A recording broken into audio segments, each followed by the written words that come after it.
Are you looking for an escape from manufactured truth wrapped in selfish agenda? Don't you just want to have a real and raw conversation, all masks and rules aside? That's what you're getting here at Titan Evolution Podcast. Get rid of all the nonsense information and discuss everything under the sun without filters. Listen to real stories of real people who will put your current perspectives to the test, guide you on living the life you truly want, and see everything free from judgment and pretenses. Time to get rid of those unhealthy environments and let your authentic self shine. Here are your hosts, Travis Johnson and Carol Carpenter.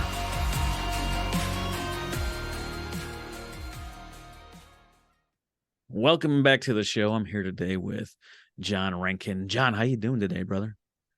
Doing good, man. Doing good. It's good to reconnect. Oh, yeah, absolutely. John is the CEO of Sales Platoon. He's an Army veteran, corporate sales trainer, and speaker. He's also a former 6-time MMA world champion. He's got 25 years in business and a whole load of other shit. Like, how do you even find the time, John? I don't know. The argument could be made not well. you know, I mean, you know, it's so interesting because we think that 20 years, 30 years, 40 years, 50 years is really a long time. But when you break it down, it really isn't. It happens over a heartbeat, it seems like. And I've just been fortunate enough or unfortunate enough, whichever way you look at it, to have a life full of a ton of different experiences. So, and it's been a crazy ride the whole time. And for as long as I can remember, it's been this way for me. So. Oh yeah. I can totally hear that. It's interesting because I have a laundry list of stuff that looks like that. You know, change some of the categories, but like it's a disgustingly long list of things, places I've been, people I've helped, cool things that I've done. Do you have like a list of all your stuff, or is it like your bio? He sent me like just people listening. He sent me like four binders worth of information over to the house by messenger. The poor guy riding the bike was just wore the hell out. But like, do you have like a master list of this stuff, or is this what you sent to everybody? So that's my condensed version. I do have a master list. So it's funny because I did it really for my kids. I bought this dad's journal type thing. And it's like 400 questions and pictures and memorable moments and like, who's your dad type thing. And I did that a couple of years back, and then I just keep adding to it. So like, just as an example, I have famous people met, famous places I've gone, crazy stuff I've done, crazy experiences, all that kind of stuff. And I have some outlandish ones.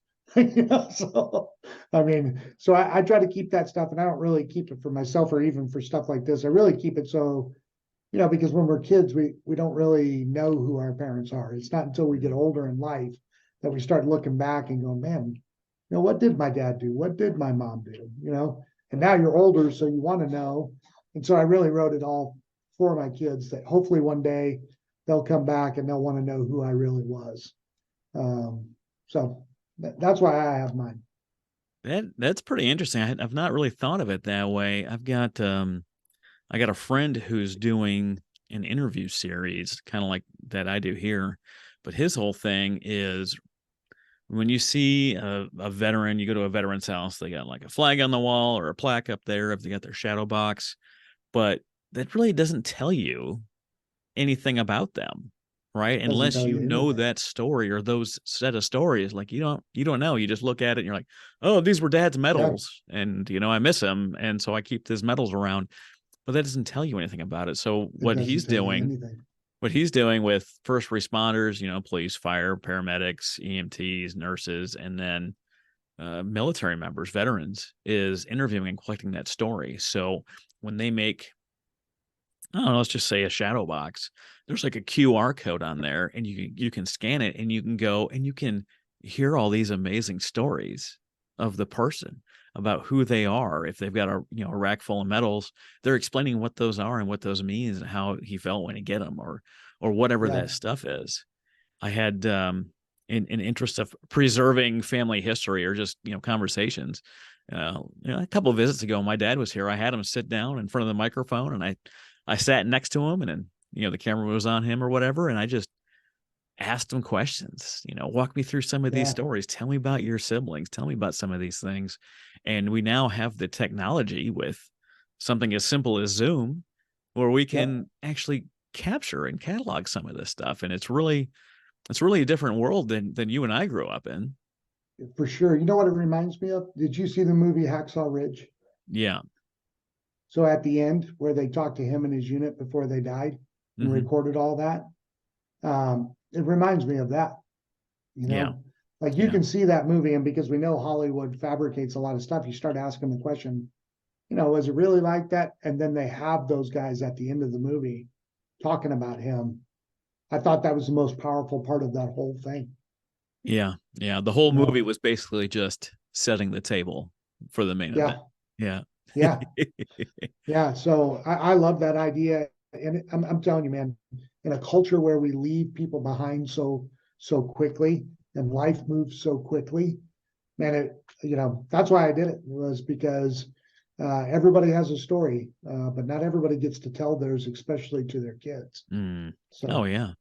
I mean, that's one of the reasons that this show is so important to me. It's not that I have a show and it's got 100,000 downloads. Doesn't, like, that's not the stuff. The stuff is when I see all these other interviews, a lot of the time you have a quick chuckle or an anecdote or a fun story, and they riff a little bit, and then they say, "Oh, this is John's new book. Buy it today. Help him be a New York Times bestseller." And then you're off, right? It's yeah, fun. It's a fun little thing, but like, you really don't get to know the person at all. You really don't understand what makes them who they are. When I talk to people that have done as much stuff as you and I really only see kind of two people. One is they went through the ringer early in life and were beat up in all sorts of different ways, and really they just have to achieve. And the other half, the other side of them, is people that have really solid accountability in their life, that are really, they're meeting deadlines, they're publishing goals, they're doing all this stuff. So either your life was awful, all right, or you're being pushed by some kind of deadline, some kind of accountability partner keeping you yep. moving. And I don't know if I've known a third person that's really an achiever like that. I've never seen it. Yeah. I talk about this. So when I was training fifth group, I knew very few people that met that level of professionalism and expertise who didn't come from a horrible background. Very few, Yeah. Yeah. very few. But, like in society, when they talk about these terrible stories or terrible situations, they don't talk about that as being the forge from which we are created. They're not talking about how we had to be so self-reliant, so creative, out of the box solution thinkers, because in order to get through that stuff, like, it changes you as a Well, person. I don't know if you want to go controversial yet, but I have an opinion of why it's that way. Well, let's do it, man. Jump right in. That's what this I, show is for. I, Talk I about that think stuff. I definitely think that there's an agenda of why those things are not being espoused and highlighted. And I think that it goes to this entire culture that we have that wants to basically feminize men, and they don't want to talk about what it takes to be that. And we're seeing it now in all this psychology. So look, you're a little bit younger than I am, but when you were a kid, did any schools get shot up? No, the first school shooting, Columbine, was 4/20/99, and I graduated June 99. 6th that year. Yeah, Yeah. Okay. So when I went to high school, we had our shotguns in the back of our truck. Okay. that's the same Now, thing my dad was telling me. Everyone had their gun there to go yeah, hunting after school. you go hunting after school, squirrel, rabbit, when it was deer season, whatever.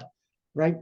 Now, I haven't seen any research that talks about this. It's just my opinion. But, when I came home, if I messed up, my dad beat my ass. Yeah, Like there there was was real no, world consequences yeah, for your there shit. was real world consequences for that kind of stuff, right? Real world consequences for all kinds of stuff. If you opened your mouth to somebody, you usually got blasted, right? If you touched somebody that you weren't supposed to touch, or you did something you weren't supposed to do, I mean, it was an ass whooping. Okay. Yeah. Well, now we have all these pop psychologists that tell everybody how they're supposed to do, and you're supposed to let little boys have their feelings and all this craziness. And then now they're all shooting up schools. Yeah. Yeah. So The I think there's an yeah, agenda feminizing involved a in it. whole generation of men. I talked a little bit about this in my last episode. We talked a little bit about that journey when you get into things like school shootings. I don't know if you've seen like the stats on this stuff, because we're at a place in time where we have a generation of single parents that were raised by a generation of single parents, and just by the numbers, more likely to be raised by the mom. And the problem is that women don't know how to connect to and teach boys, or to train them into how to be men. And Nope. when we were growing up, being a man was about responsibility, duty to the family, like all of those things. Those, like responsibility, duty, accountability, those were like the big three. I guess you could just say it was rad, right? Yeah. Yeah. And Yeah. we Yeah. changed the way I that mean, it's we're true. doing this stuff, and we went from that, and then we got, and some of the stuff was needed, right? One of the reasons I share my story on this show is because people need to know that they're not going through the thing alone. The guys need to know it's okay to talk about some of the stuff. But the stats around single family homes or fatherless homes, what it's doing to the 80% men in in the jail. country, like a full 85% of kids, or kids in like an at-risk youth program, a full 85% of them are from fatherless homes, Yep. right? Yeah, Full because your dad would 85% never in put up with jail. the crap. Yeah. It Women knocked you found on the off. streets and prone to human trafficking, they're coming Yeah. from single mom homes where they didn't have a guy in the home, Protection. protection, show how to operate on the level of respect, which is guy communication code, whereas love, talking on the level of love, is female, right? Yeah. No, I'm not saying that guys don't live in that love area and women don't talk in respect, but largely that's the way guys speak with each other. And when a guy gets mad, it's because someone said something disrespectful. And when a woman gets mad, someone said something unloving to them. And it creates this whole crazy cycle of how It's a we great interact book, with by each the way. other. I had a friend of Love and mine. Respect. Yeah. Love and Respect Ministries. Yeah. I love those guys. Um, the I can't remember where I saw this. This is me regurgitating something that I'm not going to be able to cite right now because I can't remember where I heard it. But they talk about the problem with mixed sex businesses, schools, all this stuff. And I don't have anything against anyone that I work with, that I've ever worked with, based on any of those innocuous titles. But when guys interact with each other and tensions rise, and you get to that point, you know what? It takes a little bit longer than it did back in the day, but you know what? Fuck this. We're going to fight, right? Swings happen. You tussle around, whatever the thing is. And eventually, I mean, now it wouldn't be more than, 2-minute fight, be all wore out and, I'm older and all that stuff. But when you get to that point and you really know what that boundary is of where we've had enough, to where it comes to blows like that, it puts the two guys involved on a different level in their relationship. And then almost everything is just kind of understood. That can't happen in a man woman argument relationship, right? Because at no point can you get fed up enough. It's never okay to hit someone of the opposite sex, right? Have you ever heard Bill Barr on this? The comedian Bill Barr. Oh, I mean, I know Bill Burr, but I don't know if I've heard this. But remind us. Yeah. So Bill Burr has a whole skit where he talks about this.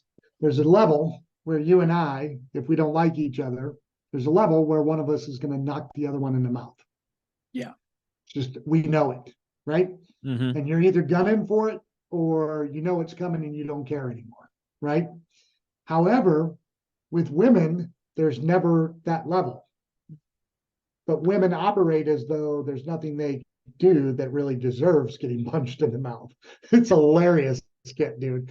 And when you listen to him, you're like, holy cow. He's like, no, I'm not saying you should ever, because it's like, I don't think you should. But for you to actually believe that you don't ever do anything worth it, he's like, that's a mistake. Really? I can picture him right now because I know what you're talking dude, about. Are you, really? He is You walk hilarious. in on your lunch break Yes. and she's doing the Yeah. neighbor on your bed Yeah. with, whatever the thing is. Like, there's never a reason. Yeah. And he's saying that. And Yeah. and so he talks through this whole thing about how men handle conflict and women handle conflict, but from his Bostonian smart ass kind of comedic way. And it's I mean it does, man. There's ramifications for being a man and not doing what you're supposed to be doing. There definitely are. Fortunately, it's not the same for women. There's this other skit, man. You'll love this one because it's all in this vein. So it's like a TikTok or a reel script or whatever on Instagram, and it's this captain, and they hit an iceberg, and the first mate comes in. He's like, "We're going down." He's like, "Okay, go get all the men and children and tell them to line up for the boats." And he's like, "What?"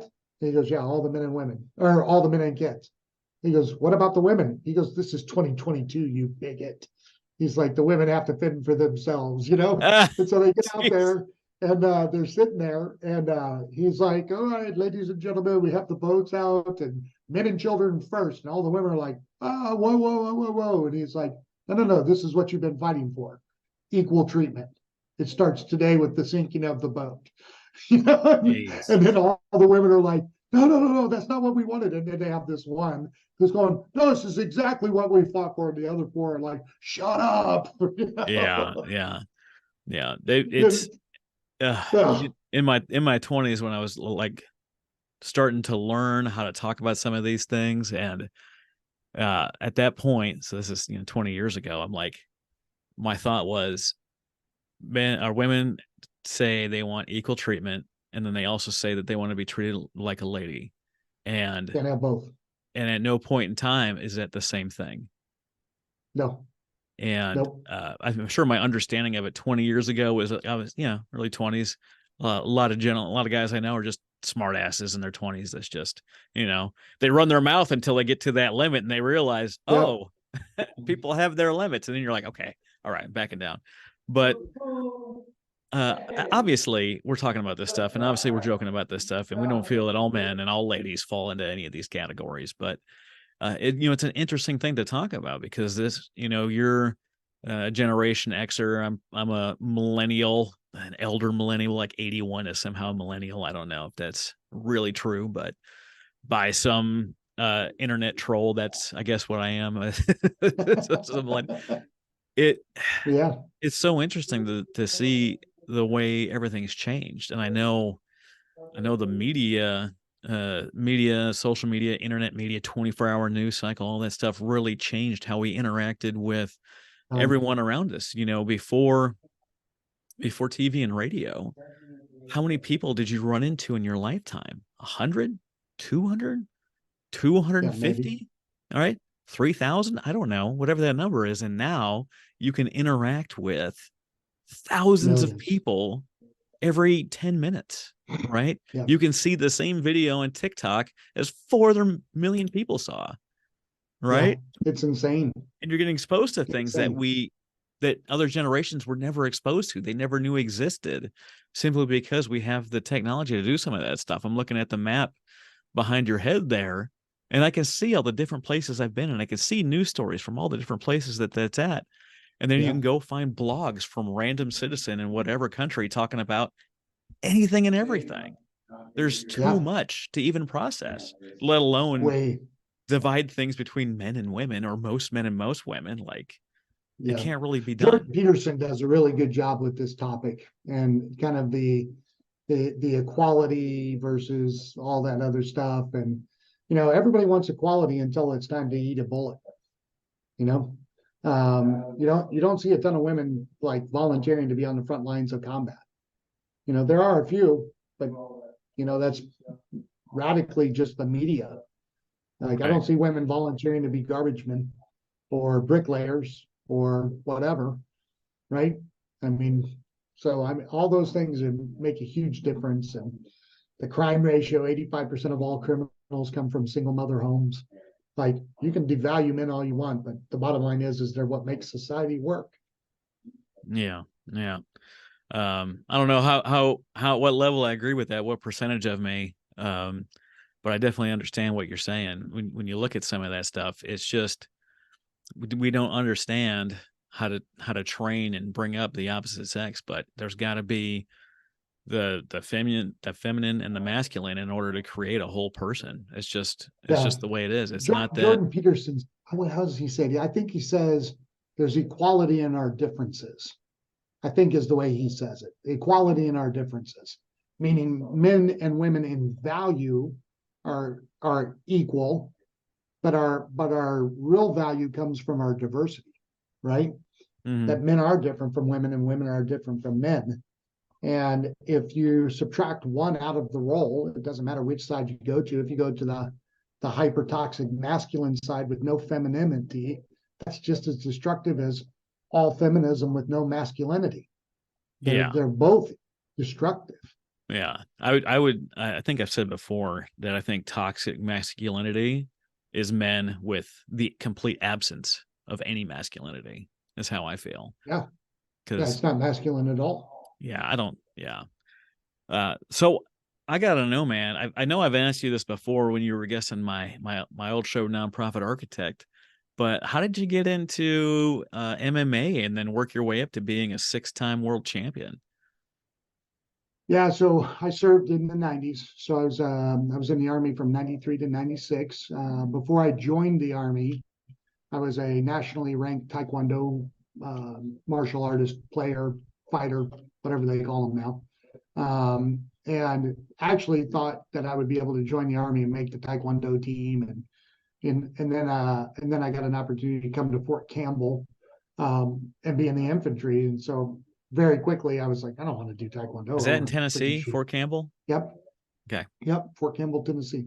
Well, Fort Campbell, Kentucky, but it's really in Tennessee. It's just the mailbox was in Kentucky. So, and then my squad leader was a judo player and introduced me to the UFC. So I started playing judo, doing jiu-jitsu, and started fighting professionally in 96. So I was, first generation fighter. And man, dude, I talk about rough background, right? I just wanted to be in the cage and fight somebody else. Didn't care who they were, didn't care what weight they were, didn't care what they trained. And I just fought as much as I could. When I was in the Army, I fought every Tuesday night down in Nashville at the what was called the Music Mix Factory. They give you, if you won, they gave you $100 of drinking money. So I'd go fight every week when I was in the Army doing kickboxing and boxing. Yeah. I had 20, 30 fights like that. And that's how I was drinking so much when I was in the Army. Why do you fight? So I can drink. Yeah. So, well, I mean, ultimately, I've been fighting my whole life. Like my dad talks about it. He's just like, yeah, you were nuts when you were a kid. One of my first real fights was this kid balled up a snowball and he was in a much higher grade than I was. I was in second grade. He freaking nailed me in the face. I was like, oh, okay. And I waited until he started walking off and had his back turned, and I freaking just ran up and jumped on his back, grabbed his neck, and was like, just started beating the crap out of him. Got suspended, and when we got home, my dad was like, what happened? And I was like, you freaking threw a snowball in my face. He was in 6th grade. I was in 2nd grade. Yeah. And my dad was like, you think that was a smart idea? I was like, well, I won. I don't care, And that's just, I fought all the time. One of my crazy ones, I was in 6th grade and I was in Houston, Texas. I lived outside Jersey Village. And I started dating this girl, and her ex-boyfriend was a gang member. He got upset with me. And we had a power outage. And when the lights clicked, 4 dudes in that class jumped me. And then we went to town. It was me against those 4. Freaking. I was fighting all the time. I fought the football team in high school. Why are you just so disagreeable with everyone? That's what I want to know. You've always been a lovely man as far as I've known you. Yeah, you haven't talked to my ex-wife, I guess. I don't know. You know, Fun you fact, know, we got a little surprise for you, John. Let's bring out John's ex-wife. yeah. No, I mean, I think it goes back to the disrespect thing, like I was raised in a pretty turbulent home. And the one thing I wouldn't put up with is disrespect. And so I was willing to throw over it. And man, I fought all the way through grade school, through high school. And until I found pro fighting, I would fight anywhere. Like it wouldn't matter. And it wasn't even like I would get angry at people. I was just like, okay, you ready to go? Let's throw blows. I'd graduated high school. We were downtown Peoria, Illinois, me and my buddy Justin Murr. And they threw a bottle at his car, bunch of people. It was like 10 people. And they threw a glass bottle at his car and messed his car up. And he pulls over and we get out of the car. And I started assessing the situation because I was already training by that point. I was like, hey, this probably isn't such a great idea. And he's like, oh man, the kid threw a bottle at my car. And I'm like, yeah, but there's like 12 of them. I'm like, and he's like, oh, they'll back down. I was like, all right. So he starts trash talking. The kid starts trash talking back. We're like 18, 19, whatever we are. And I finally look at him and I'm like, bro, if you don't swing, they're swinging on us. And he turned around and that kid, boom. So it was me and him against 12 kids. I love to fight, man. Wasn't even angry. Well, I just went to work. So, jeez, when I was born, my mom told me this. Obviously, later it's not a memory I have, but she looked at me and she's like, "You're going to be a boxer." I don't know why. I don't know why she would say that. I don't know why she would think that or feel it. No one in our family was a boxer, right? Just little baby Travis, neck doesn't work yet, bobblehead, drooling on myself. Well, maybe that's why. Maybe I looked like a boxer, just got beat up. I don't know. But I did a little boxing in college. We had ROTC with the Marines at University of Oklahoma, and Marines love their pugil sticks. And what else do they do? They've got that little like MMA McMap. Oh yeah. Yeah, McMap, whatever that is. Martial arts, the Marine Corps or something. And then, Navy has always had boxing smokers. So we had this like big event and this, that, and the other. And, none of us were professionals. So we had, some red gear on, some different things. And I'm not very tall. Like I'm like 5'8", but I'm broad, right? I've got broad shoulders, all this stuff. And we get going and we're getting lined up and they're picking people that are kind of the same size. And I'm waiting. And I'm like, they're not gonna make me fight this guy. Or like, this guy's huge. This guy's like 6'2", 180. I'm 5'8". They're like, you're pretty big yourself. I was like, okay, we got in there and I didn't know what to expect. And got knocked around a little bit, knocked him around a little bit, figured out like if I can, move on that first punch that I can swing back. And but the best compliment I had at the end of it, he's like, man, that hurt. You hit hard. I'm like, yes, I hit hard. But like what like the mid 2000s, like UFC was getting big and it started creating this big following. And I thought about it like, yeah, cause that's something that I can do. And then like someone like my kid, like I'm holding my kid, and how they have no body control. They're just flopping around, hits me in the nose with their head. And I'm like, nope, can never be a professional fighter. Like, nope, I'm seeing stars. This sucks. I can't do it. I loved it, man. Not my thing. It fed my soul. I don't know how else to say it. When I found out about MMA, I wasn't training to fight. I mean, I was just doing judo and taekwondo still, or I maybe had started doing Thai boxing by then. And my first professional fight was in an abandoned house in Wisconsin with no heat, 20 below zero. Well, that's a reason to fight right there. I mean, anyone spends any time in Wisconsin knows, like. Right. Yeah, 20 below zero. You can look it up online. It's called the Cold House Fights. Cold House Fights. I got to find that. We're gonna try to link those in the show notes. Cold House Fights. Yeah. That was my first fight. 2 weeks later, I fought a 330-pound cop from Detroit, Michigan. 330. 165. Yep, I was 165 pounds. Frank Amonfitano. Yeah. I don't usually judge a lot of people, but you're nuts, dude. Yeah. I would probably say I am. So did I you find wouldn't. that like professionally fighting helped calmed you down so you didn't want to fight in the Oh civilian yeah, world just what? out randomly? Or was it age Yeah, that tempered you, or what do you think? no, because I was still young. I started fighting professionally. Let's see here, I would have been 22, 23 when I Mm, started fighting. So I was still young. But once I started fighting, like once I got into the army, outside of the pit fights that we would do in the army, I never fought again. Outside of legitimate, a legitimate outlet for it, it was all mm, competitive.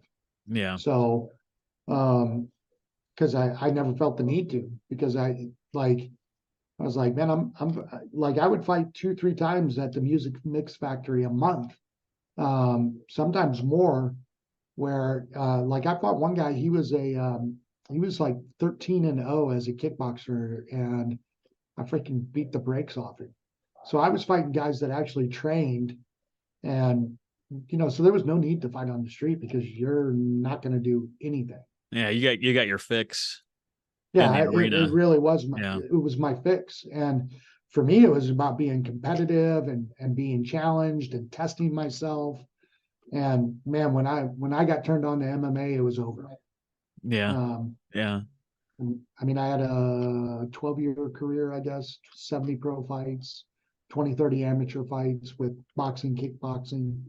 Um, and I just loved it. I was addicted. I would fight, I mean, because in the early days of MMA, you could fight pretty much as you wanted. I would show up at fight shows with my bag, not scheduled to fight, and go, I'm here. I'll fight anybody. That's actually one of my tenets is showing up. Like, what does Yep. success look like? You got to show up. If that's not Got to step show up. one, the rest of the steps don't Yeah. matter. You got to show up. That's really Yep. cool, man. I know you've got a lot of travel under your belt. I know you've climbed Mount Kilimanjaro. You've done all these things. What is it about you? What makes you a Titan? What are those qualities of who you are that all the stuff you've done on your impressive resume was able to happen? I think the biggest thing is I don't let anybody else define what my life should look like. If I get it in my head that this is what I want, that's the answer. I want that. I don't even have to justify it. I'll tell you a crazy story. Right now, I'm making my own mead, honey wine, and I'm looking at a way to monetize it because I like it and I like drinking it. Everybody's like, "Why are you going to do that?" And I'm like, "I don't know, like because I want to." I don't even care if like a year from now it fails. It's like, you know, I'm like, I want to try it and I like it. And I've made my first couple of bottles. I got a 5-gallon brewing right now at home, and I'm going to drink it and give it away to some of my buddies and see if they like it. And I'm going to look at how can I monetize it. And if it Hmm. doesn't ever monetize, I don't care. I want to. And I think that that's really one of the secrets for me at least is that I've just decided that I want to live the life that I want. I don't care what Travis thinks. Don't care what my It's not the competition first time thinks. I'm hearing that you don't care what I think. Yeah, and uh, and so I really do try to live my life the way that I feel I want to live it. And it's really what set me apart in my career too. I don't want anybody to tell me when I can and can't go to work. I don't want anybody to tell me how much I can and can't make. I don't want anybody to tell me when I can and can't go on vacation. If I want to go this week, I go this week. And so I really tried to find avenues in business that would empower me to travel when I want to travel, to make the money I want to make, and to be present in my kids' life as much as possible. And then I did it. What do you think prevents other people from really understanding and implementing that same feeling in their own life, that you're not going to let anyone else define who you are? Yeah. I think our education system teaches people how to be slaves. And I don't think that, so if you look at the numbers, right, for just entrepreneurial business people, it's something like 95 or 98% of all people fail at their business attempts.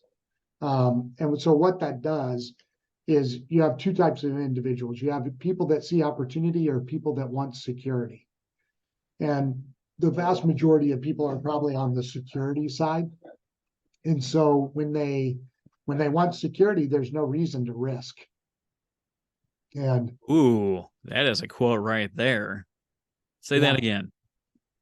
When you want security, there's no reason to risk.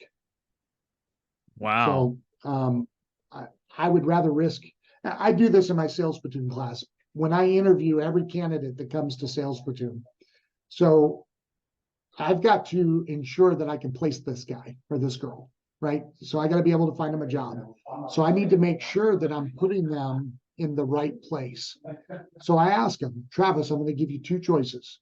Either is okay. You just got to know what you're asking for, right? Mm-hmm. Choice number one, you're going to make $65,000 a year in a base, but the absolute most you'll ever make is $125,000. That's the most. Okay. Or you can make as much money as you want, $300,000, $400,000, $500,000 a year, or you could make zero and it's all on you. Which do you pick and why? Ooh, I think that, for me, the different answers have been different at different points in my life. Right. One of the reason the military was so attractive to me is coming out of, trailer parks and foster homes and all sorts of chaos. That security for me, like I just needed to like create my base level foundation as a person. Sure. I didn't know how to do anything. I didn't understand relationships. I didn't understand society. I understood the court system and got a lot of that experience as a kid, but like getting into the military, that's really what I needed at that point. And one of the reasons I left the military is I started learning about some of these things in business and podcasting and all this fun stuff. And I realized at that point that the military was just holding me back. It was a nice cushion for where I was, but it was then preventing me from really understanding who I was as a person. There's certain types of people that are a great fit for the military. And although I did it and I served 22 years and I did good things and I got all sorts of promotions, like it was a real struggle for me. And I didn't realize until like the last year or so why it was that way. Part of it was in the community I was in, which is, the strategic nuclear world, right? Everything there is hard and fast rules. Everything's dictated to you. So part of it was that environment and really understanding that I couldn't challenge the system. One of the things that I really, really enjoy and I really like, one of the reasons I love these conversations so much, we talked about male and female, relationships and what that looks like, is if we don't challenge the thoughts that we have on those things in those areas and those places, if we don't challenge it, that means we onboard what some other jackass says into our lives and we just go with it. Does it serve us? Does it not serve us? Is it true? Is it right? Is it wrong? We won't know. How do we know? We don't know unless we start challenging those boundaries. I talked to an amazing guy yesterday, Mark S.A. Smith. He's just phenomenal. I got a little note here that I wanted to find while we're talking about this stuff. Is the lack of people that just go with the flow, so to speak, and just do that stuff. They have this lack of persistence to be right. And one of the things that drives me is I want to be wrong. I want to be wrong as quickly as possible so I can get to what right is. If I'm brewing wine in my garage, I want to know, does it suck? Tell me now it sucks so I can change it or I can do something different or whatever the thing is. I'm going to keep looking through. What do you think about that? That you have I love it. That your desire to grow and do something different is like your persistence to be right. Do you feel that drives you? Absolutely. Like I don't know anybody. Now they might not explain it this way. Mm-hmm. Would you, so let's argue for a second that you and I both served during World War II in Germany instead of the US. Oh. Okay. Would you do it? Would I serve in Germany? Yeah. That's a good question. So the answer is you would only do it if you were German and thought it was right. Nobody does the wrong thing over and over and over knowingly. It's about the way that you've been programmed. See, and I have somebody that challenges me on this all the time. I'm a diehard patriot. I believe in our country. Even when we mess up, I believe our country is the best opportunity in the entire world. Yeah. And they started challenging me on a couple of things from World War II and before. And I was like, my blood was getting heated. I know we're not perfect, Yeah. but I was getting pretty pissed because I'm like, no, that's not what happened at all. And then you start to read some stuff and you're like, okay, I can see where they're coming from here, right? And the whole reason I bring that up is that nobody does the wrong thing for themselves knowing it's wrong. Just like you and I wouldn't have served in Germany unless we were Germans programmed to think that that was right. Yeah. Well, I think in that case of being in Germany at that time, you either think what you're doing is right and you're serving, or you're being persecuted and you try to flee, or or a refugee and try to flee. That's pretty much the options, right? You either that's right there and believe and do it, or you realize I can't possibly do this, and you're trying to get out. And then you're creating an insurgency to overthrow that tyrannical government. Right. Yeah. Which is what Dietrich Bonhoeffer did. I love the stories about him. I'm you actually get to see this at a smaller microcosm with athletics, right? Professional athletics, because nobody trains the wrong way over and over and over and over. Mm-hmm. You actually want to know what all your flaws and mistakes are before the season starts, so that you can correct them on your course for perfection or championships. Okay. Yeah. Yeah. I like that.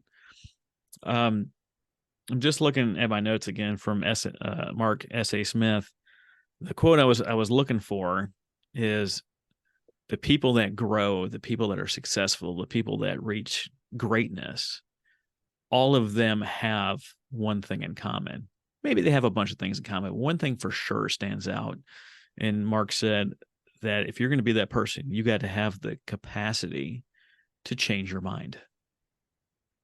Yeah, it has to be a thing. It's got to be available to you. You've got to do it. Yeah. In my time of growing up in different things, I remember how I used to feel about people with more money than me, right? And when you're in the trailer park, that answer is everyone else, right? Everyone else has more money than you, right? And I thought that they were the problem, that they were to blame. And that's not true, right? The people that I know that are wealthy, that I've served with, that I've done amazing business things with, that I've met, that I've interacted with, they're phenomenal people. So I wasn't really, I didn't know anything about the rich. I just knew that they had something that I didn't. And because I didn't have, I assumed it was their fault. Hey, it's okay to come out of the closet and admit you're a conservative. Well, so this is very controversial, right? I've been in this group of Toastmasters, and one of the gals there owns the brewing company that we use, and we were talking a little bit. She is an academic. She's got tenure at the university, and she's trying to build an equitable business, and she's paying people in a brewery far above what most people in the restaurant industry would be paid. And so she's struggling right now to get bills paid and to provide an equitable workplace right now. She's stuck between hating capitalism and then trying to use it to do something good. And so in a flip question, like a flippant question, I love to challenge these things. And my flip statement was, middle-class people are the most selfish people on the planet, in the country. Yeah.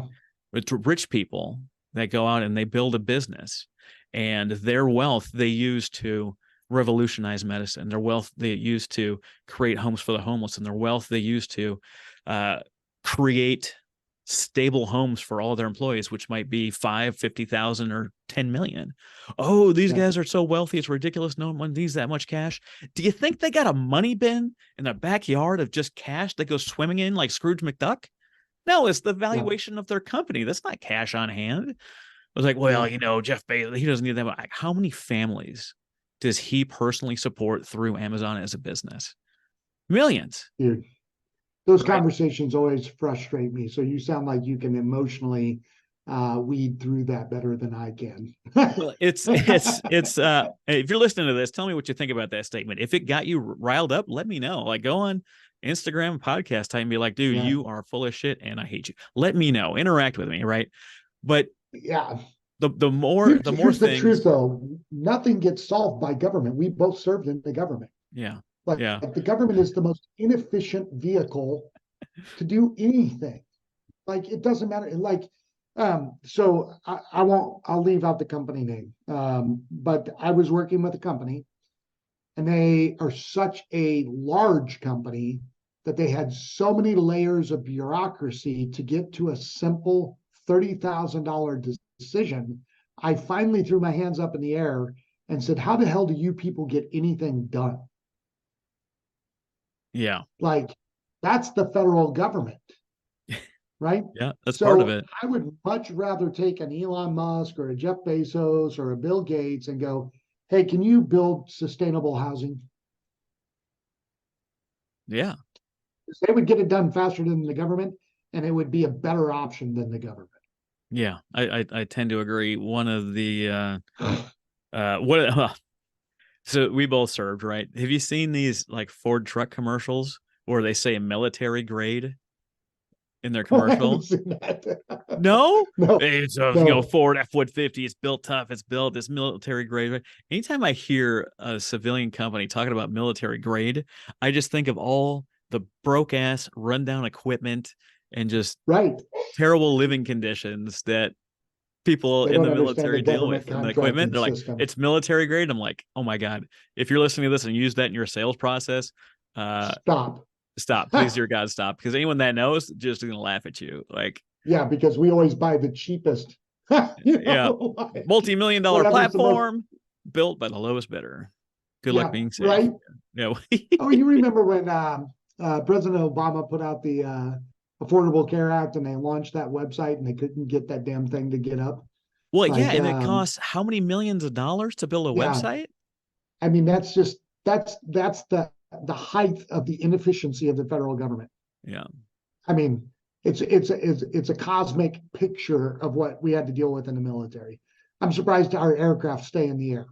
I mean, Well, that's the biggest chunk is the defense budget, right? So that's one of the reasons that works. But like when you're yeah, talking about a military run program versus industry run program, technology by and large has been unregulated, and maybe that's not quite accurate, the least amount of regulations, and technology it explodes, right? You get double the capacity about every 18 months, double the speed about every 18 months, this, that, and the other. And you look at a government program like education that they've been socializing us in. And when I say that, I'm talking when the factory workers came to Congress or factory owners came to Congress and says, we don't have people that can work here.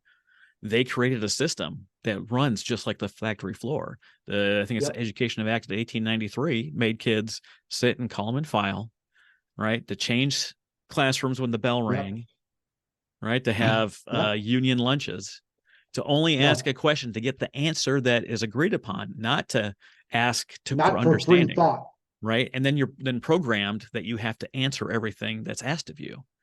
And it creates the society that we have today where people aren't willing to challenge this. You got some, right? You've got Montessori schools and you've got some private institutions that people are doing different ways of learning.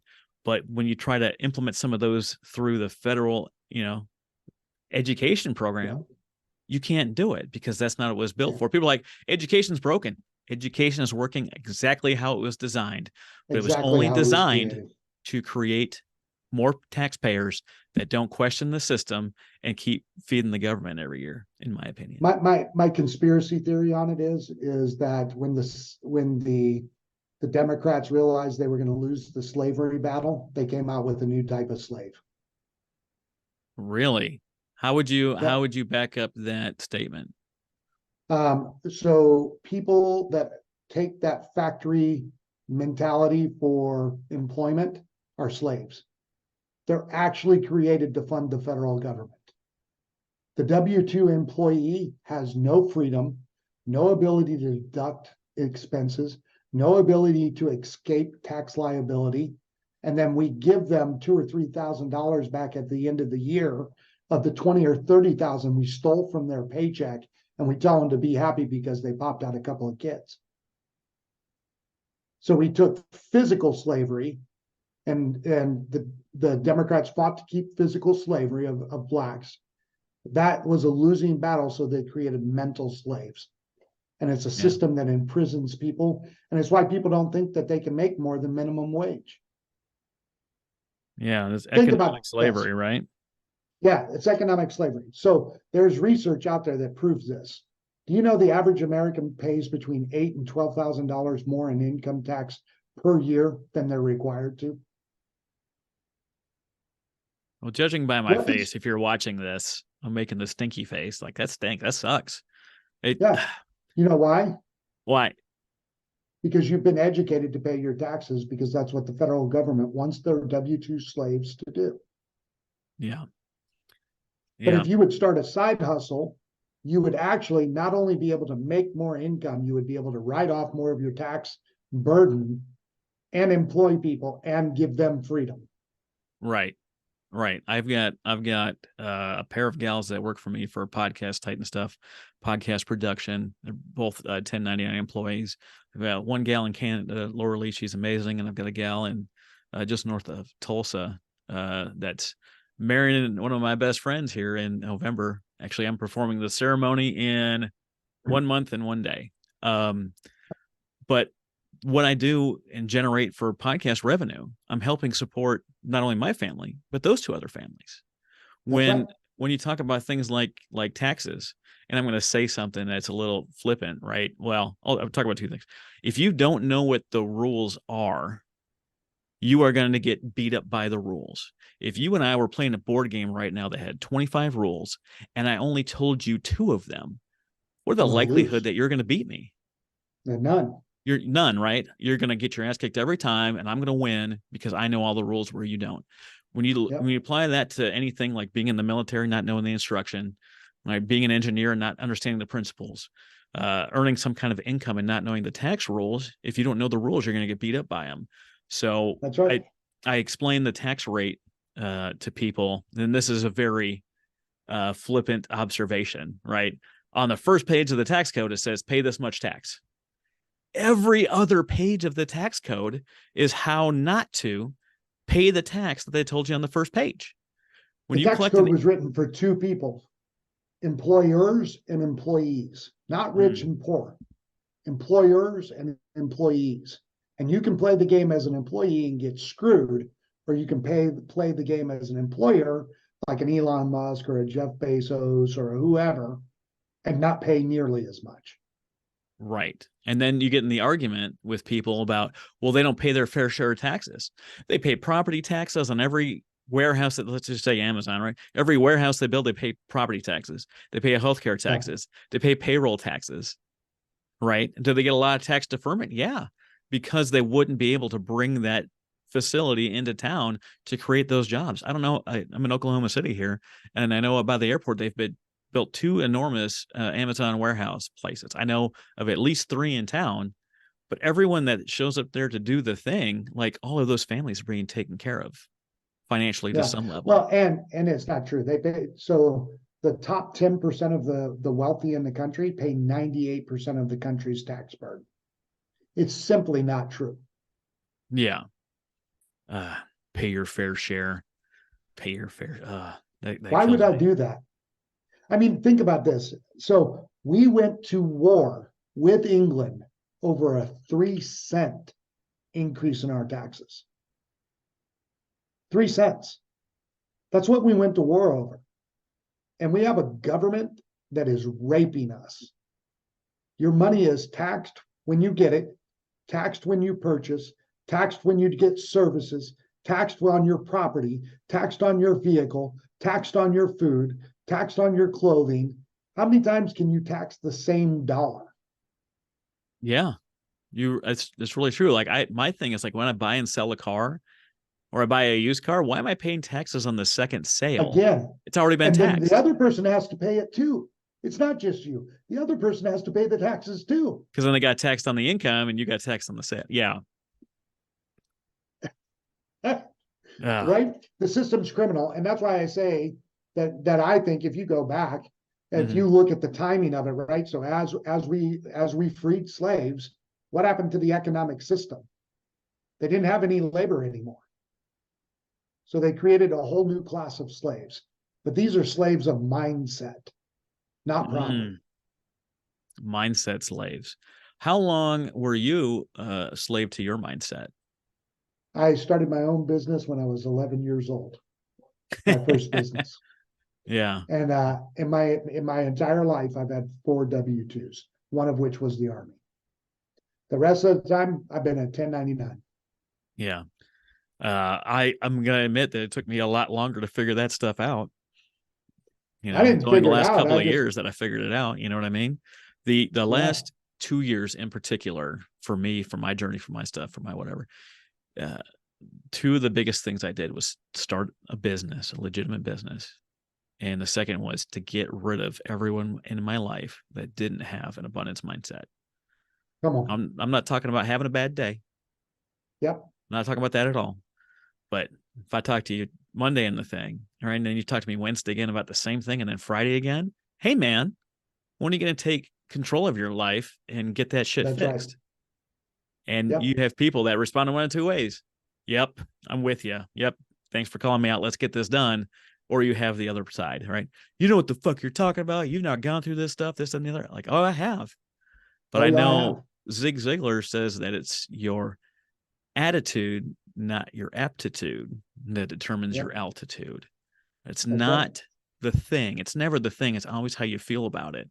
You walk by a new church being constructed, right? And they're laying bricks. You talk to the first guy. What are you doing?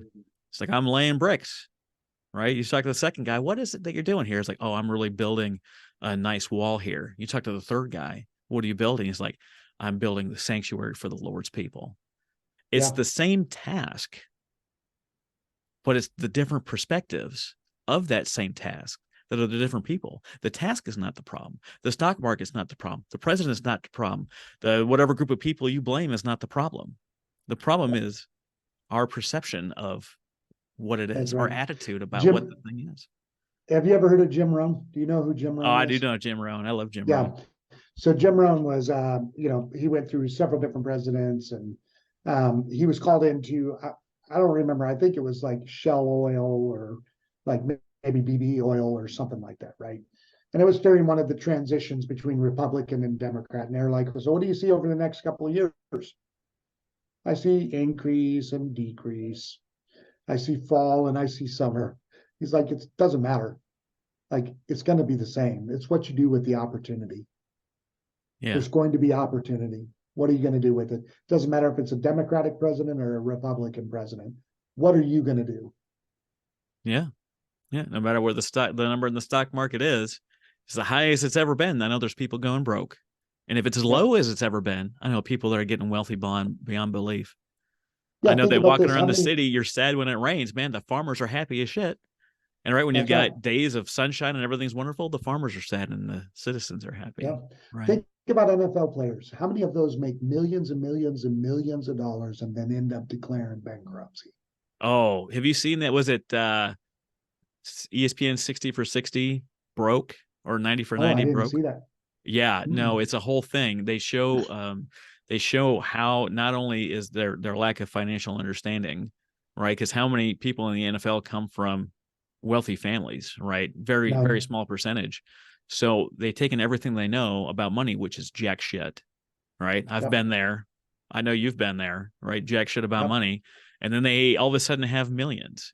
And all of a sudden they have an entourage that they're paying for, spending, $5,000 a night at a fucking steakhouse, paying for all 30 people's dinner. You've got all of a sudden everyone that pretends to call you family, whether it's an uncle you never met, cousins you never met, they come out and they are coming after your money. Pride gets in the way, ego gets in the way because they don't want to have anyone tell them their business, right? Because they became a millionaire. You didn't become a millionaire, you became a professional athlete, and you had an agent that worked the deal for you. You didn't become a millionaire, you became the top of your profession. It doesn't mean you know anything about money. And they talk about just how many people go broke. But it's ESPN 30 for 30, I think. They talk about this stuff. Look that stuff up. If we can get that linked in the show notes, go watch. You have this incredible accumulation of wealth. Even the Shaq special that came out recently. Did you watch that on Netflix, Shaq? I haven't seen that one either. Well, they had like the Air Jordan one, right? Yeah. I can't remember what that one was called, but then I saw the Shaq version of it, And he said he was an Army kid, by the way. He started playing basketball in like Germany, growing up. But the number one thing that he was taught by Magic Johnson, that it's not about the dollars that you earn today, it's about the dollars that you keep over the long time. And to Shaq, that meant buying businesses. He owned something like, I can't remember the number of people, so I'm just going to say 80 brands. It's not the right number, but a ridiculous number of brands he owns. Right. Yeah, Papa John's, I mean, all kinds of stuff. Yeah, that with his personality and what he did in the NBA, like Shaq's living that best life. And he's doing it as the better life because of the businesses that he got into. The NBA was great for a thing, but it wasn't the thing that kept. Yeah, when you look at like the NBA or the NFL or any of those that are paying all that outrageous money, which is good for them. I'm like, make the money. But they all do foundations to give away their money that don't actually do anything but save them taxes. They should be doing foundations and buying businesses so that they can have liquid income after their NFL days or NBA days or whatever are over, right? Yeah. I mean, what would you do with $10 million if you signed a contract right now with the New York Jets or whoever your team is, and they gave you $10 million? It should be to start a foundation where you give away all the tax liability. That should be done later. You'd create a family bank through insurance to set up, because any insurance payout is tax-free. So whatever money that's accumulating in there. Yeah. Harbaugh did that, right? So when he signed the contract with Michigan, Michigan did an $8 million whole life insurance policy for him as the key person of interest, made it non-taxable for both Harbaugh, and then obviously the college didn't have to pay taxes on it, right?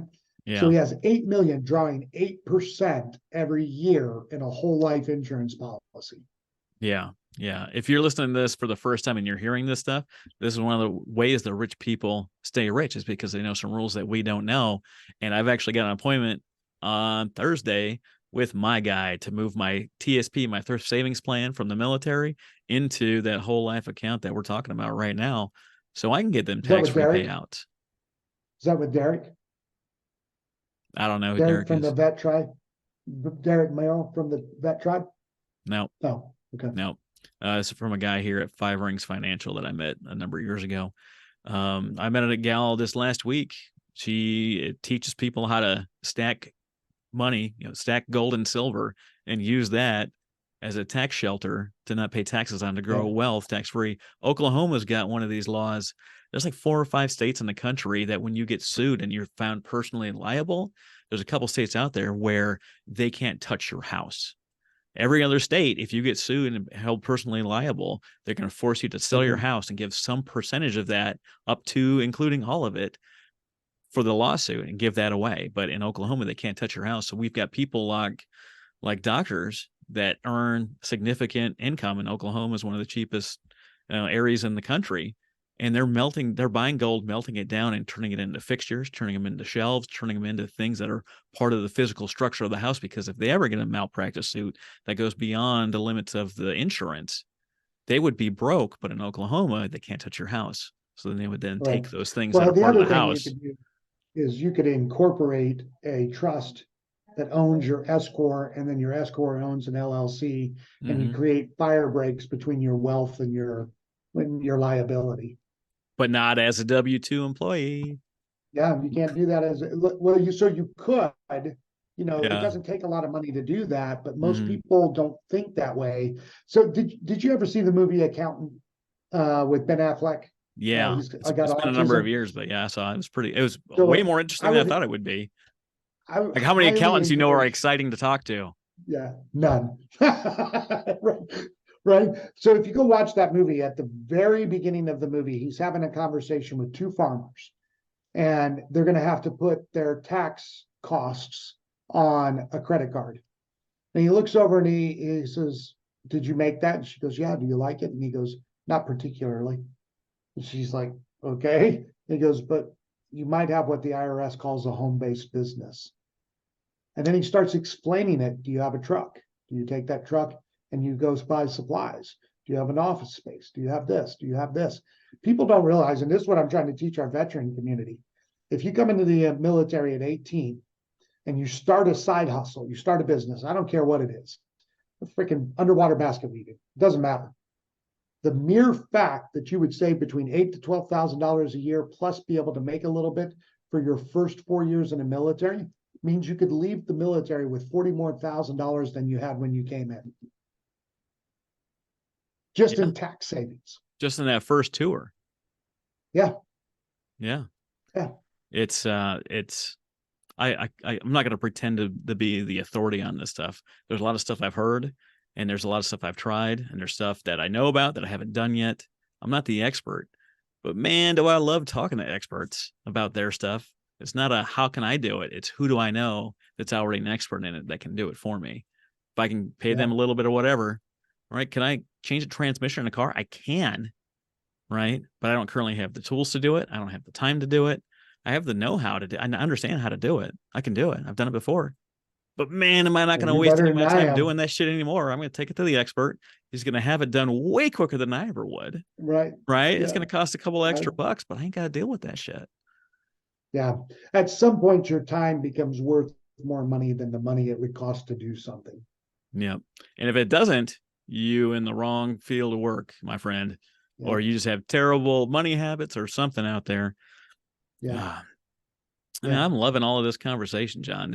We've talked about economic slavery. We've talked about men and women's roles. We've talked about having an open mind, the willingness to change your mind leads you to success. We've talked about money. Like this show's got it all. Just this episode right here. It's got it all. What would you say to the people listening right now that are struggling to figure life out, or they've heard some of these amazing things that we've talked about on this? What would you say to people listening right now? I think I would probably quote Patton. I'd rather take a shitty plan right now than a perfect plan 2 weeks from now. Like, you just got to get after it, right? You're not going to figure everything out. This is why professional athletes and, like high-end people don't mind failure, because I'd rather figure it out now and make those mistakes and make the changes necessary than wait until everything's perfect. Because the truth is it never gets perfect. It never really changes if you don't start taking action now. Right. So I think I would probably just requote Patton, however he said that. Yeah, I don't think it's a direct quote. I'm with you. I ended up talking to teenagers. You got teenagers that come over the house, this, that, and the other, and you hear them talking about stuff, and they talk about what we just talked about, right? They're like, well, it's got to be this before it's that. It's got to be this before it's that. And I tell them, I was like, you got your license, right? And they're like, yeah, I've got my license for 2 months. It's great, or whatever.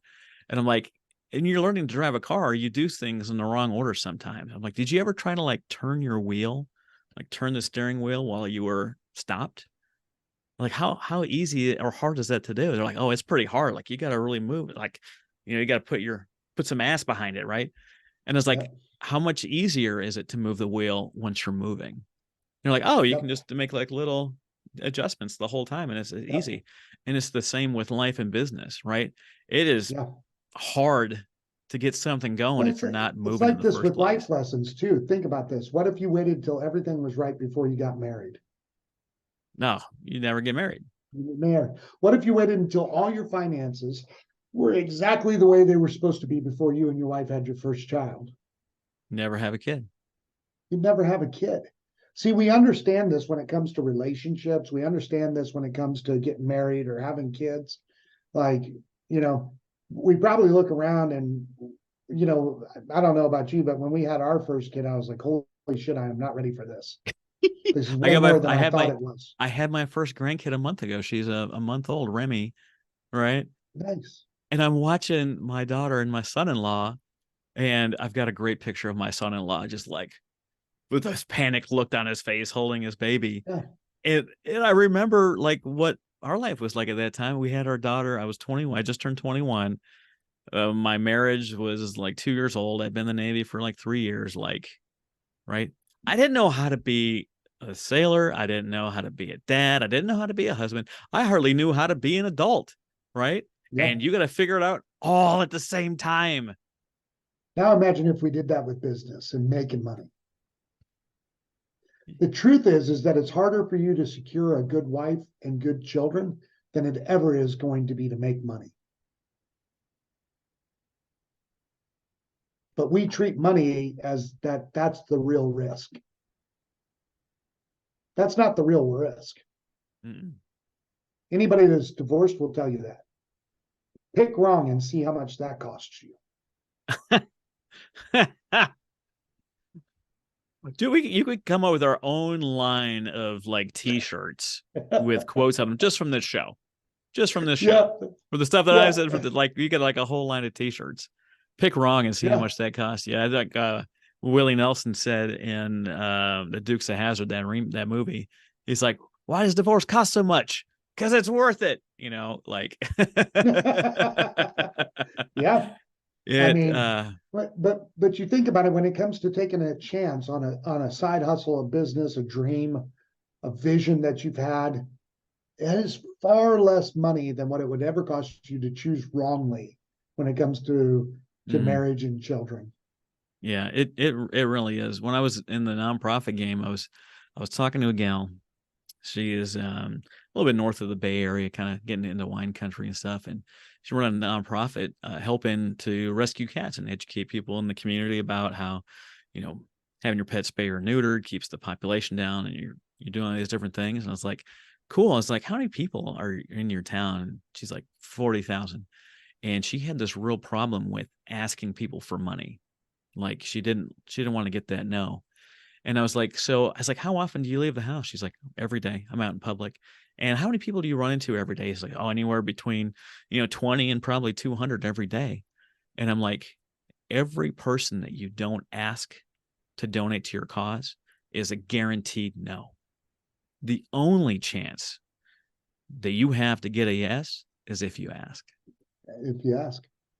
It's the only chance you have. I mean, again, go back to dating, right? What happens if you never ask a girl out? The only girlfriend you're going to have is Rosie and her 5 sisters. That's it. That's right. Right. Yeah. I mean, so we get it in other areas, but this is why I say that people have been trained to be slaves. Don't question. Just do what you're told. Go get a 9-to-5 job, be happy with your $55,000 a year. And maybe if you're lucky, you'll live a full life and we won't take all your money. Yeah. Well, then you had death taxes, right? Even at the end, they try to take that shit, right? But here's the deal. If you're listening to this, and I don't imagine you've listened this far into the episode and still have that question in your head, if you're working all week to have money for the weekend, whether that's to take the boat out or drink beer, you're not living life. You're not shooting for new experiences. You're not open to changing your mind. Those things where that life really has the juice in it for you, that nectar of the gods, happens when you start questioning and challenging everything that you thought was true. And it's not about being right or wrong. It's about understanding there's a different way to do something. There's a way that I do a podcast, and it works for me. It's been very successful. And there's people out there that don't do any of the shit that I do in podcasting that have found a way for their show to be successful, right? It's not about, there's different methodologies that work. There's people that work with me that they love me and they would not have it any other way, and they can't possibly pick anyone else to help do their show for them, right? There's people that believe that. And there's people that believe, Travis, you have the worst fucking processes, procedures. I can't believe that's what you charge, right? The two perspectives on the same thing that I do has wildly different results, and it has nothing to do with me. It has to do with them in that point. At that point in time, it's how they view it. Have you ever seen that quote? It floats around Facebook all the time.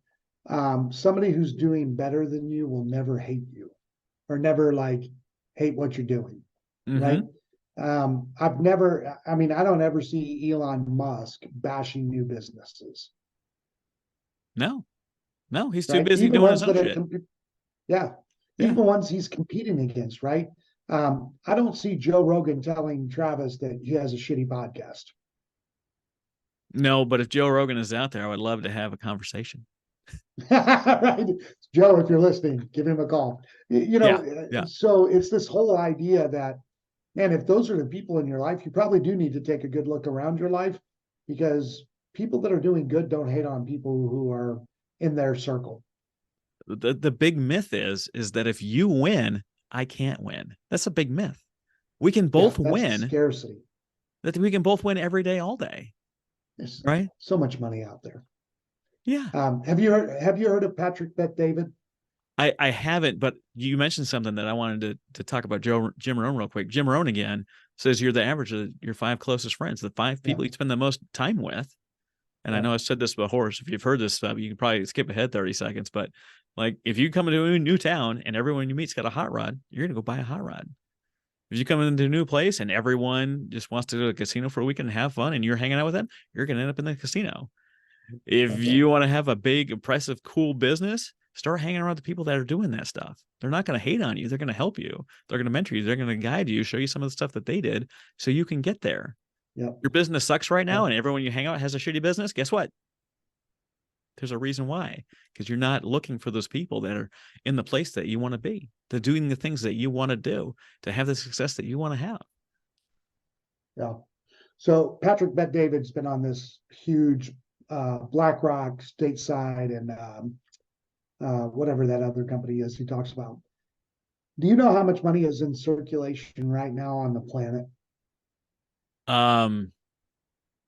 Nope. I'm just going to guess it's somewhere in the trillions. $430 trillion. $430 trillion.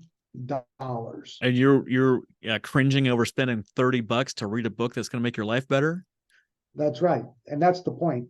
There's more money and availability to money if you would just open your mind. There's no reason why everybody on this planet can't be making 10 grand a month. Yeah. Yeah. I remember at the time that I thought that would have been the miracle in my life. 10 grand a month. When I went to go join the Navy, I looked at the pay chart, right? And the pay scale, it's published, right? You can go see how much anyone in the military makes. You can go look at the chart, right? When I started, I came in as an E1 and said E1 under 2 years, and you go down to that thing, and you extrapolate that out for a year. I made less than 10 grand my first year in the military. You were earlier in the 90s. You probably made like 6 grand and got slapped all the time. Like, you didn't make any money in the military. Right. But on the same chart, when I signed up, an admiral, an 010, 4-star admiral with 20 or 30 years in, they were making in their base pay like 10 grand a month. And I thought that would be a miracle. And that's where I wanted to go. And that's where I wanted to be. I eventually did 11 years enlisted, made E6, crossed over the dark side. They had cookies, right? And worked my way up to an LT, an 03E. And I eventually made 04, but I declined the promotion so I could retire and get out. I was making more than 10 grand a month. There was a point when I was in Bahrain with all the extras, I was making a shade less than 15 grand a month tax-free. Yeah. Yeah. If a kid from the trailer park and foster homes can do it, surely anybody can do it. You can find a way to figure something out. It's funny that you bring this up, because when you start thinking about it,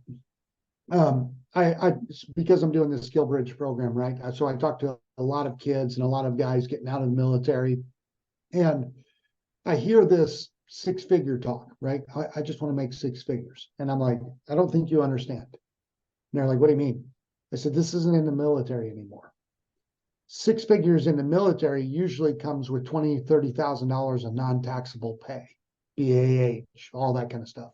Kids, whatever. You don't get any of that stuff anymore. So if you make $110,000 a year, just as a civilian, without having some ability to write off your taxes, right now, if you make $110,000 a year, you actually only take home $80K. You're paying 30 of it in taxes? Yep. Roughly 30 of it in taxes. Sounds terrible. 110. Yeah. So think about this. So I bring this up to people all the time. I have somebody that I'm all the time. Like, I shouldn't be this broke. I make 6 figures, and I keep laughing at them. I'm like, why do you keep saying that? Because I make 110,000 a year. And I go, you don't make 110,000 a year. You make 84,000 a year, because that's your after-tax income. Yeah. And you refuse to listen to me on starting a side hustle so that you can start writing things off and getting that money back.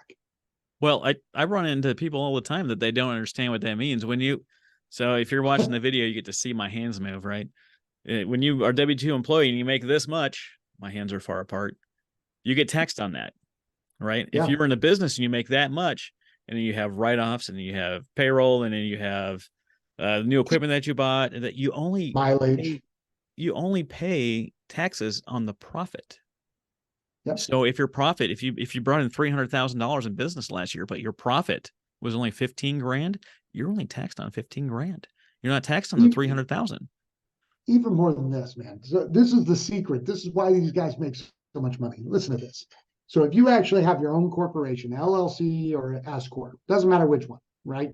I mean, there's pros and cons to each, but I don't want to get into that. If you have your own corporation, which costs anywhere from $120 to $1,000 to start up, you can buy your home in your corporation. You can buy your house or a car in your corporation, your computer in your corporation, your cell phone in your corporation. You can put your insurance in your corporation. You could literally damn near put everything you do in your corporation. Mm-hmm. And then what happens is that all becomes a tax write-off before you get to your income. So you might be on paper only making $30,000 a year, but that's 30,000. That's like real 30,000, not 30,000. And now I got to pay all my expenses. Right. Yeah. Right.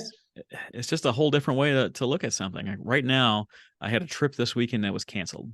I was going to go out to LA for an event, a red carpet, all fancy and do all the stuff. It got canceled. I had told a friend of mine that I wasn't going to be able to make their wedding in North Carolina because I was going to be in LA. Right. But now I have the chance to go to her wedding.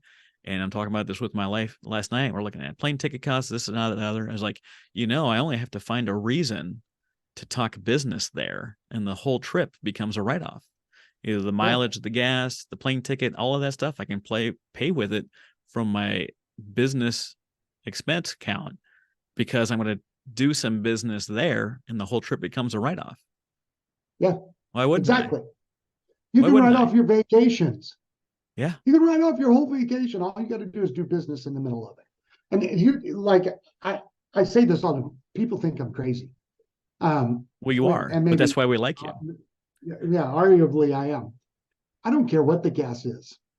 I don't care if it gets to $5 a gallon. I don't care if it gets to $6 gallon a gallon, right?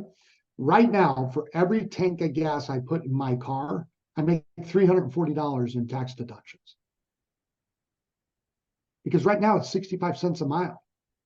Right. So if you track your miles, which I don't do on paper, I have an app on my phone that tracks it. Mile IQ? And it I use what is this thing called? Hold on. You would have to ask me. Hurdler. I use Hurdler. Yeah. Okay. Mile EQ is good too. I've used that one in the past. That's a good one too. All right. So it cost me $40 to fill my tank, but every time I fill my tank, I get 500 miles to the gallon. 500 miles a gallon times 65 cents. Yeah. I don't drive nowhere if it's not business. Right. Like, yeah. I don't care what the gas rate goes to. No. Because it's never going to cost me $300 to fill up my car. Right. So I make a profit every time I fill up my car. Because you're using it for business. Because I'm using it for business. And my business owns the car. Crazy how that works, huh? Yeah. Right. So when you start thinking about this from a different lens, right? Like it makes no sense that you're broke. None. Yeah. I when I used to do Warrior's Wallet, when I learned a lot of principles about money, and this is like going from a train wreck to building a foundation, not from having a foundation and investing, but going from a train wreck to a foundation. Like if you can't live on, this is talking about savings, right? Saving 10% or whatever. If you can't live on 90% of your income, you can't live on 120% of your income because it has nothing to do with the money. It has to do with the behavior. The behavior is wrong, or the attitude is wrong, is the reason you can't live off 90% of your income, right? Yeah. You have said yes to some kind of debt out there or some kind of fun that you're willing to just blow everything on. And then you wonder why you're broke. Whatever that thing is that's holding you back, take all your bills, all your debt. I love talking about this stuff. Right now, look at all your actual debt that if you paid it in full, it would be zero and you would get that payment back. See how much money your payments are. Is it, 800 a month? Is it 1,500 a month? Is 2,500 a month, right? How much more could you do if you had that 2,500 a month in your pocket to do whatever you wanted with? Could you go on a vacation every 3 months with $7,500? You bet your ass you could.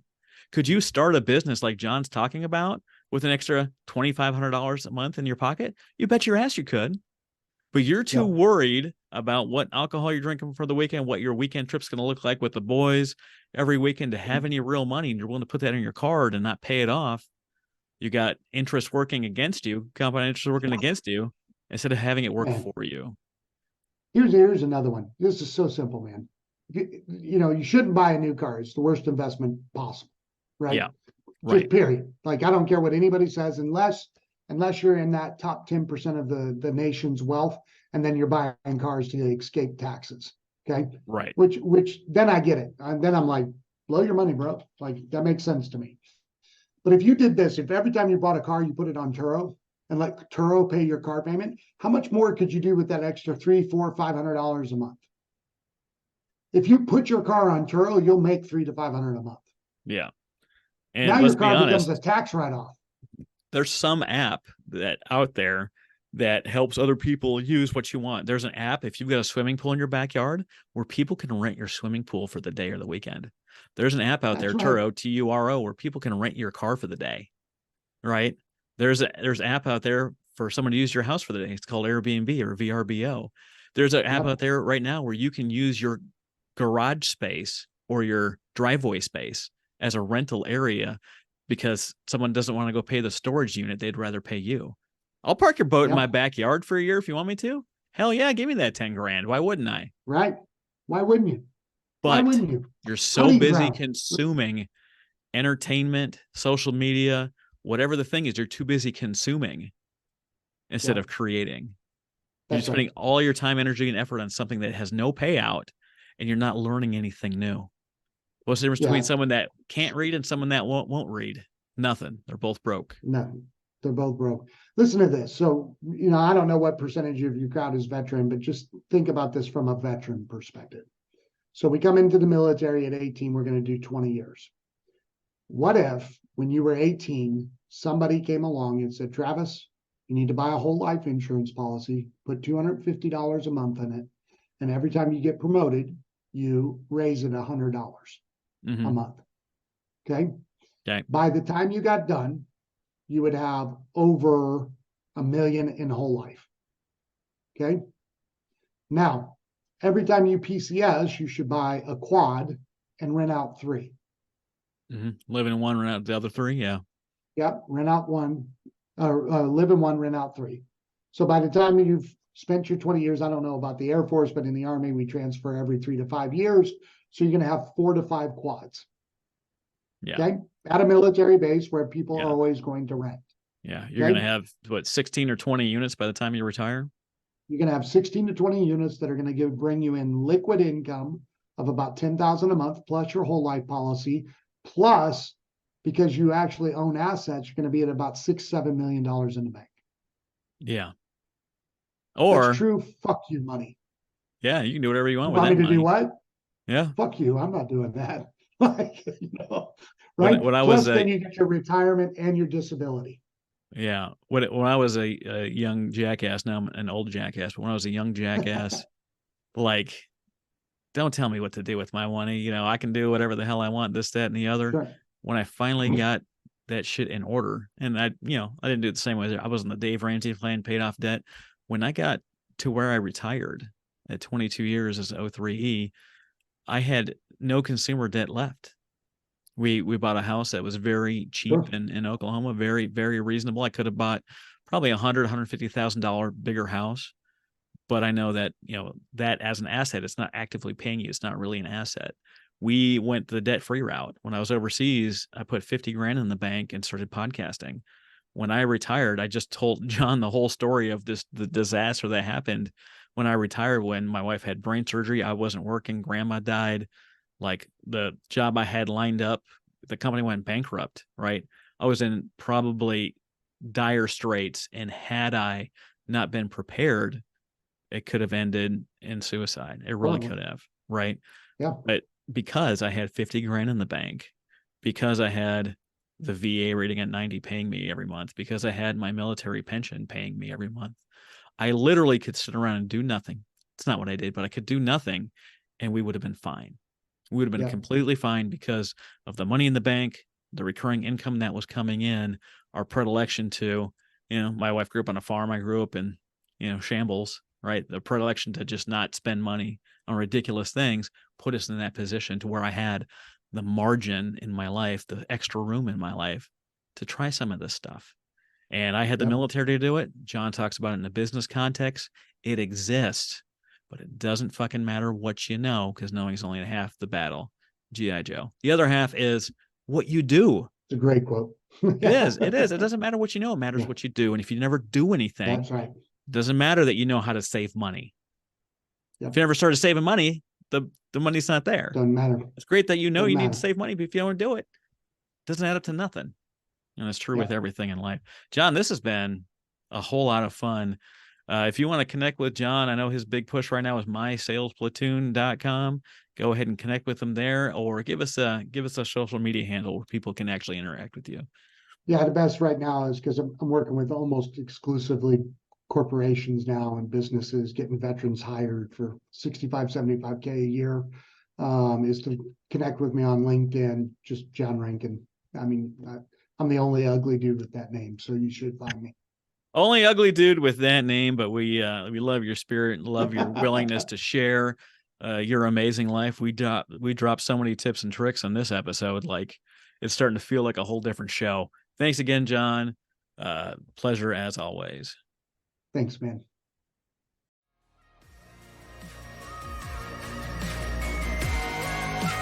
That's all for this episode of Titan Evolution Podcast.